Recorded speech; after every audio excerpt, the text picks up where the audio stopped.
If your mind races at night and you have a hard time resting, and you have a hard time with allowing your body to rest and your brain just won't shut up, this one's for you.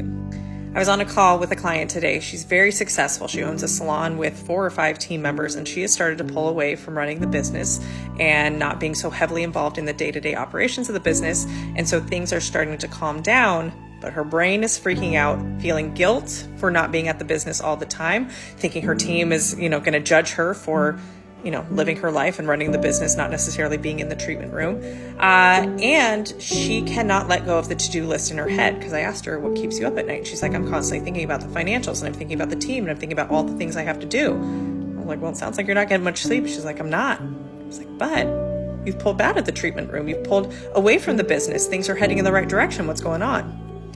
And she's pretty self-aware. Like, she recognizes the business is doing fine. Like, sales are growing, team is growing, things are going well, but she still has this feeling, this urgency that the other shoe is going to drop, or that she needs to control everything, or she needs to manage everything, or God forbid, she doesn't, she's imperfect for one day, that everything's going to fall apart. So her brain at night loops all the things that she has to do so that she doesn't forget them. And I said, well, if you write it down, do you think you can let your brain just shut up for a minute? Because it won't stop looping. You can always tell your brain, hey, I wrote it down, it's good. She said, I don't think so. I think I would still have a lot of anxiety about things falling apart. Does this sound familiar at all? And she said something very interesting. I said, well, that's interesting that your body won't rest. Let me ask you this. What is the difference between laziness and rest? She's like, oh, well, my dad used to always say, like, you can't be this lazy. You've got to go do X, Y, and Z thing. And I was like, interesting. How old were you when that happened? She was early teens. Her dad had made a comment in passing that she didn't do anything that day and that she couldn't be lazy. I was very much relate to that. My dad said that to me a couple times. And I was like, well, what's the difference between laziness and rest? Is there a difference? And she gave me a definition. She said, well, rest is what you do. It's what you deserve after you've worked. I'm like, oh, so you have to earn rest. Is that it? Light bulb moment went off for her. She said, yeah, I believe I have to earn rest. And I said, okay, so when you're looping at night, you have a belief that you didn't earn rest, so you're going to keep yourself up trying to find that thing that is going to help you to earn rest. But what do you have to earn rest? Is that a belief that you choose to have moving forward? She said, no, I don't want to choose to believe that that's true, that I have to earn it. Like, that's probably a pretty good idea, because your body needs rest.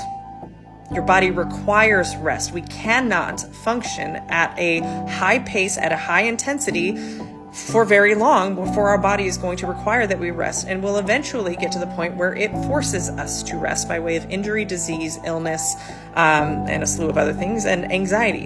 Anxiety and depression is your body's way of saying, this lifestyle that we're doing ain't working. We need to switch things up. I don't care what stressors or problems you have going on in your life.